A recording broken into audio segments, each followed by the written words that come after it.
Et si le roi des dieux avait été autrefois un bébé traqué? C'est l'histoire ultime de rébellion, de survie et de pouvoir. Comment Zeus a défié les probabilités et a renversé son père, Cronus.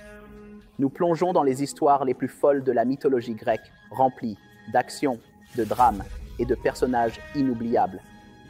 De l'ascension de Zeus à la tragédie de Méduse, chaque épisode est un voyage à travers les mythes qui ont façonné l'histoire. Que vous soyez ici pour des dieux puissants, des héros audacieux ou des batailles époustouflantes, cette série est votre billet au premier rang pour les plus grands succès de la mythologie. Avant que Zeus ne règne sur l'Olympe, Cronus était roi. Il avait saisi le pouvoir en renversant son propre père, Cronus. Mais son règne était accompagné d'une prophétie. Un de ses enfants se lèverait et prendrait son trône. Terrifié à l'idée de tout perdre, Cronus a élaboré un plan glaçant. Chaque fois que sa femme, Rhea, donnait naissance, il avalait le bébé tout entier.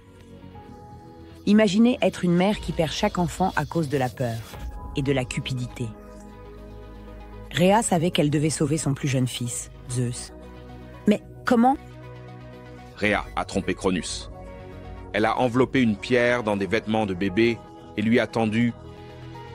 Cronus, aveuglé par l'arrogance, a avalé l'enfant factice sans réfléchir une seconde. Alors que Cronus croyait être en sécurité, Zeus était caché en Crète. Élevé en secret, il buvait le lait d'une chèvre divine et s'entraînait avec des guerriers. Zeus ne devenait pas seulement plus fort, il se préparait à se venger. Zeus a fait un vœu à lui-même. Je serai le dernier à tomber. Des années plus tard, Zeus était prêt à défier Cronus. Il a libéré ses frères et sœurs Hestia, Héra, Déméter, Poséidon et Hadès de l'emprise de leur père.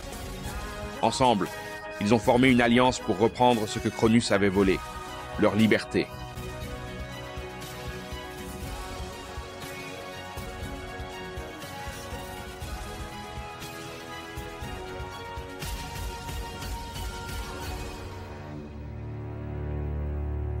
Mais Cronus ne comptait pas abandonner sans se battre.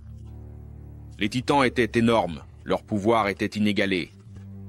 Pendant 10 longues années, les dieux et les titans se sont affrontés dans une guerre qui a secoué les cieux. Zeus portait le poids de la guerre sur ses épaules.